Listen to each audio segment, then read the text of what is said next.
तभी अच्छी लगती है। बदल जाए तो फिर क्या, नहीं बदले वैसे ही तो गला सड़ा कौन किसको पसंद करेगा। अच्छा कोई बुढ़ा मरे नहीं, ऐसे ही बना रहे तो लोग दुआ करेंगे, दुआ करेंगे, सब लोग परेशान हो जाएंगे और वो खुद परेशान नहीं होंगे। उसको देखो, एक राजा को ऐसा, कहानी है, एक राजा को ऐसा हुआ कि अमृत पाले, बहुत खोजा उसने, खोजते खोजते खोजते उसको अमृत मिल गया, पहुंच गया कुंड पे। वो घोर जंगल के अंदर एक कुंड था, उसमें अमृत का कुंड था। तो वहाँ पहुंचा, बड़ा खुश हुआ देख करके। जब पीने लगा तो वहाँ एक कौआ था, वो कौए ने कहा रुको एक मिनट, क्या कर रहे हो? कि हम अमृत कुंड में अमृत पी रहे, बड़ी खोज थी, बहुत टाइम, बड़ा दिन रात एक कर दिए तब पहुंच पाए, और देख के बड़ा आनंद हो रहे। उन्होंने कहा सुनो, पहले हमको देख लो उसके बाद पी लेना। हाँ, ये इसमें हमने पी लिया भूल से, और हमारी पता नहीं कितने जन्म जन्मांत लोग बीत गए हमारे सामने, कितनी पीढ़ियां मेरे सामने खत्म हो गई, कितने और कितने चले गए, और हम अभी तक वैसे ही बैठे हैं। हम तो परेशान हो हम बहुत परेशान हो गए।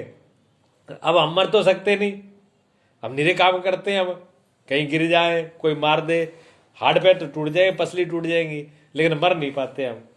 और हमारे कितने संबंधी आए, कितने चले गए, पता नहीं कितनी पीढ़ियां चली गई, हम बड़े परेशान हैं। ठीक है ना। अब हम, हमारी हालत देख लो, और तुम्हें अब अच्छा लगता हो तो तुम पी लो। अब राजा ने बैठ के सोचा ये तो मामला गड़बड़ है, अगर हम मरे ही नहीं, और कितने आए कितने चले गए, सब लोग मरते जाएंगे, आते जाएंगे, चलते जाएंगे, हम वैसे ही बने रहेंगे, तो फिर क्या होगा, कितना पीड़ा दुख झेलना पड़ेगा। उन्हें कहा नहीं, इस अमृत से तो ऐसे ही ठीक है। मृत्यु जो है, मृत्यु सबसे अच्छी चीज है। मृत्यु जीवन में ना हो तो जीवन निरस हो जाएगा। मृत्यु नवीनता देती है। मृत्यु ज्ञानी और अज्ञानी दोनों के लिए अच्छी है। अज्ञानी के लिए मृत्यु है, अगर शरीर जर्जर हो गया, शरीर सड़ गल गया, शरीर खराब हो गया, शरीर में पीड़ा हो गई, तो क्या करेगा ज्ञानी? रोता ही तो रहेगा। लेकिन मृत्यु जो है माँ का रूप, मृत्यु माँ है। मृत्यु जो है उसको अपनी गोद में ले लेती है। जैसे बच्चा बाहर खेल के आता है तो कपड़े सब लिसड़ जाए, सब मैला कुचेला मिट्टी हो, जब माँ के पास आता है तो माँ तुरंत बैठ कपड़े उतार देती है। वो चिल्लाता है काहे को उतार रही है, माँ सुनती थोड़ी है।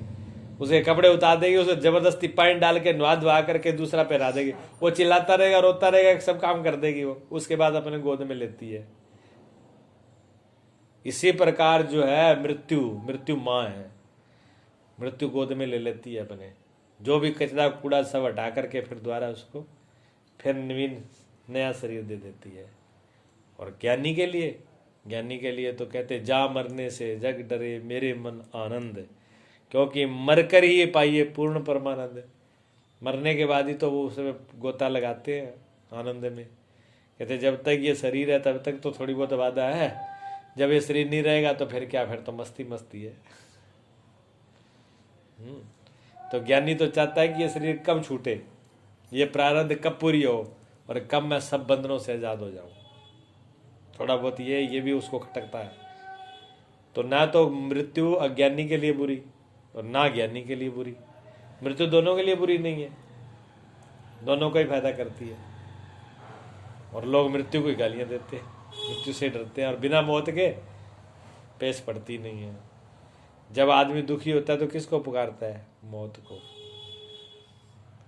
जब सब तरफ से दुखी हो जाता है तो मृत्यु को ही पुकारता है, भगवान अब तो उठा ले, ले अब इसका रट्टा खत्म कर, इसे तो अच्छी मौत आ जाए, मौत आ जाए।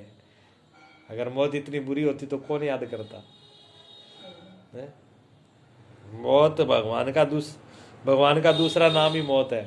जाने वाले दुखी नहीं है, लेकिन देखने वाले दुखी हैं। देखने वाले दुखी इसलिए हैं कि वो अपनी कानी आंख से देखते हैं, हाँ। आंधी आंख से देखते हैं।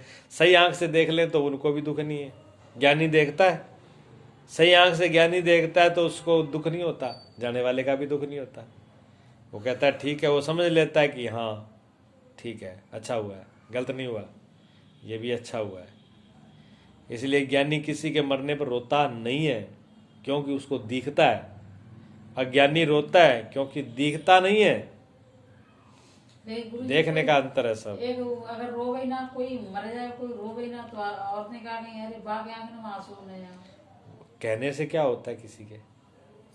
आदमी कुछ दुनिया तो संसार देख के चलती है। दुनिया तो कहती है कहने दो, जहाँ वो जाने, जहाँ मेरा रब जाने, जहाँ तो मैं जानती हूँ, जहाँ मेरा परमात्मा जानता है।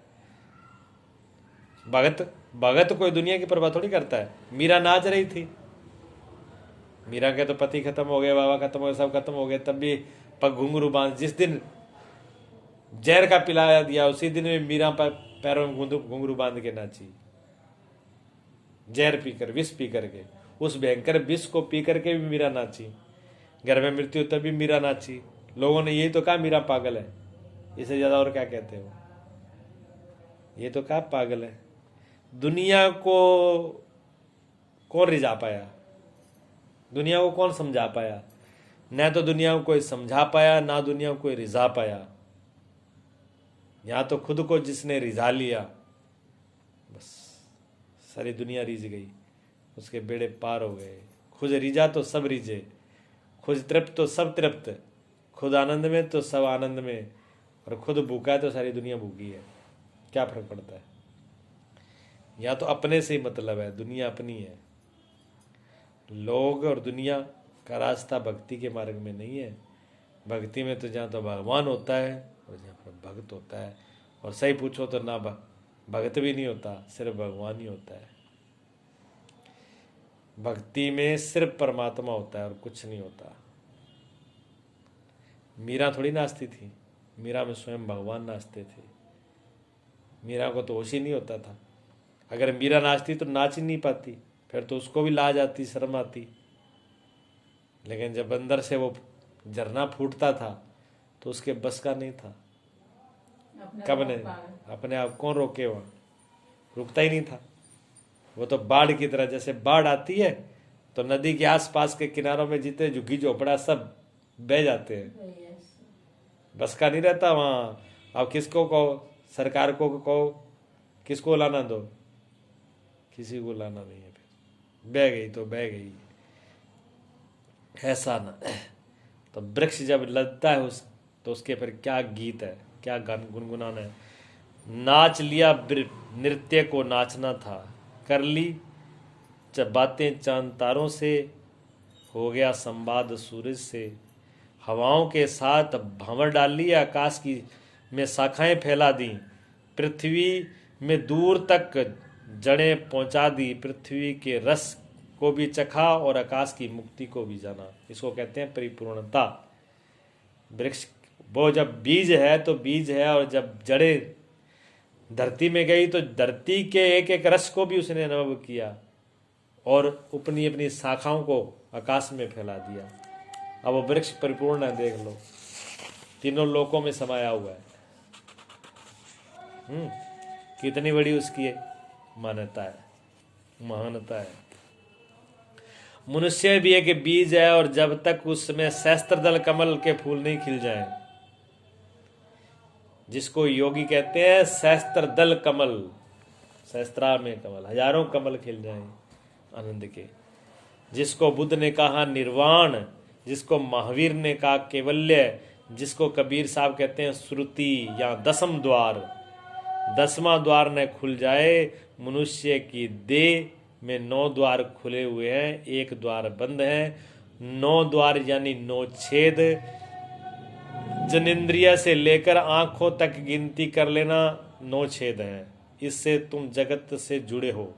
आंख से तुम जुड़े हो प्रकाश से, कान से तुम जुड़े हो ध्वनि से, नाक से तुम जुड़े हो गंध से, मुंह से तुम जुड़े हो स्वाद से। ये 9 द्वार तुम्हें जगत से जोड़े हुए हैं। यही तुम्हारा लेन देन है, व्यवसाय है, ये जगत से व्यवहार है। एक 10वां द्वार भी है सहस्त्रार, तुम्हारे मस्तिष्क में सबसे ऊंचाई पर वह बंद पड़ा है, वह बिल्कुल ऊपर होता है।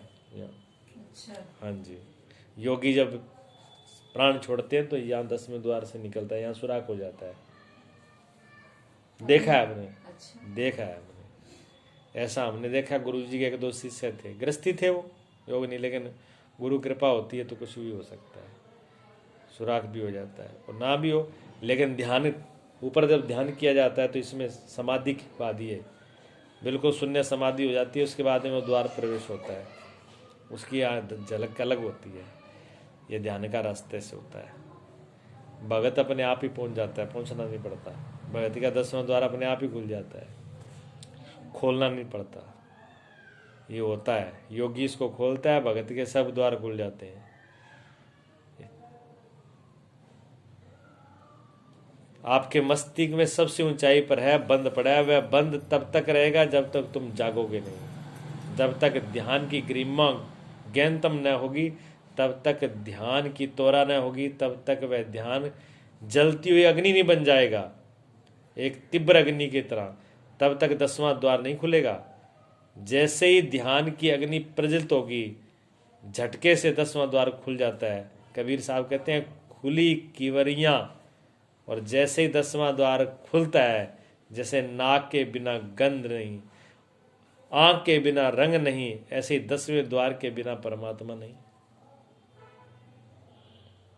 कोई कहता है परमात्मा हमें दिखता नहीं, देखने वाली खिड़की तो खोल लो। ये सहस्त्रा 10वें द्वार की खिड़की है, जहां से सीधा परमात्मा दिखता है। 10वें द्वार से परमात्मा का अनुभव होता है।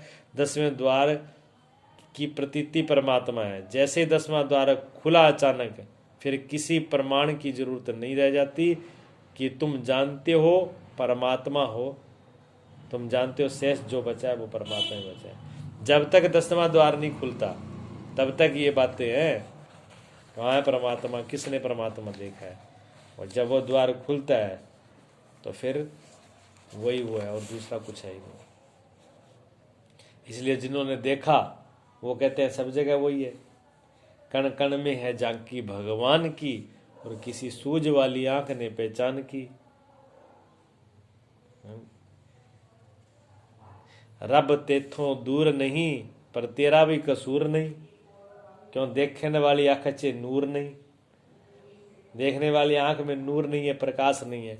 अब आंखें तो हैं, लेकिन आंखों में रोशनी नहीं है। आंखें बेकार। वो आंखें क्या क्या किस काम की हैं? अंधे के पास भी तो आंख तो होती है, लेकिन देखने वाली रोशनी नहीं होती, नूर नहीं होता है, तो कुछ भी दिखाई नहीं देता। तो रब तेथों दूर नहीं, परमात्मा आपसे दूर नहीं है, पर तेरा भी कसूर नहीं है।